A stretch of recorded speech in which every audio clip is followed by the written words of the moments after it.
Living in and on our bodies are trillions of microorganisms, bacteria, viruses, fungi.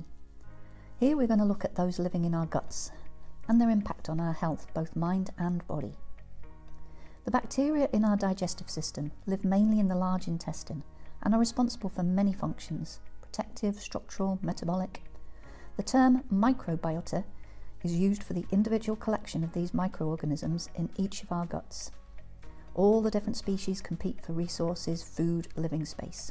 Some are harmful, but if we have enough beneficial species, they don't necessarily cause a problem. Our unique composition is influenced by how we were born, whether we were breastfed or bottle-fed, by various medications we might have had during our lives, genetics, and by our dietary habits and lifestyle. A healthy gut microbiota is one with lots of different species all working together in harmony. Some of the foods we eat are actually food for our microbiota. Indigestible fibres from some carbohydrates, fruits, vegetables and whole grains, pass all the way through to the large intestine. Here, the bacteria ferment these indigestible fibres, forming chemicals that provide energy to the cells and exert effects all over the body.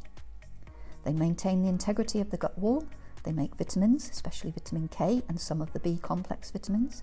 They make neurotransmitters and generally play a vital role in a whole host of physiological processes. It is in the gut that the microbiota makes serotonin, the brain chemical or neurotransmitter that is responsible for maintaining a calm and happy brain. It controls our mood, lowers anxiety, improves sleep, regulates appetite, sexual desire, memory, and temperature regulation. It is known that levels of serotonin are low in those suffering from depression, so it makes sense to try and boost our levels by ensuring our diet is rich in the food that our bacteria need to produce it. The vagus nerve connects the brain and the gut and is part of the parasympathetic nervous system associated with feeding and resting behaviour. The sympathetic nervous system is associated with the stress response. Its two-way messages can travel from the gut to the brain and vice versa.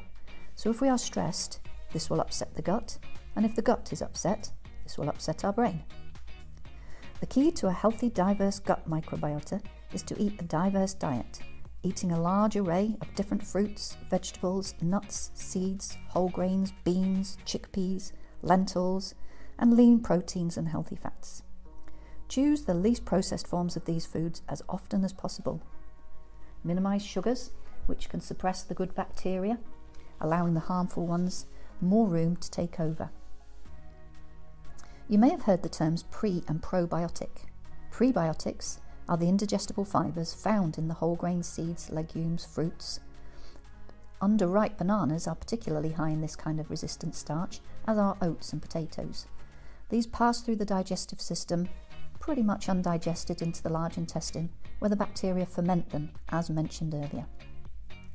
Probiotics are the live microorganisms, the bacteria, that provide a health benefit. This must be supported by scientific evidence, otherwise it's not called a probiotic. They can be found in foods such as dairy products and dietary supplements. Other fermented foods such as cheeses, yogurt, kefir, miso, unpasteurized sauerkrauts and pickles contain lots of live bacteria that are known to be good for us, but so far don't have the required scientific backing to be called probiotic. It is important when you are taking probiotic supplements that you also consider that these microorganisms do need the food to survive once they make it through to the large intestine. So you do need to be eating the prebiotics, the indigestible fibres mentioned in the previous little section. So don't just take your probiotics hoping it'll work. Make sure you do make some changes to your diet as well.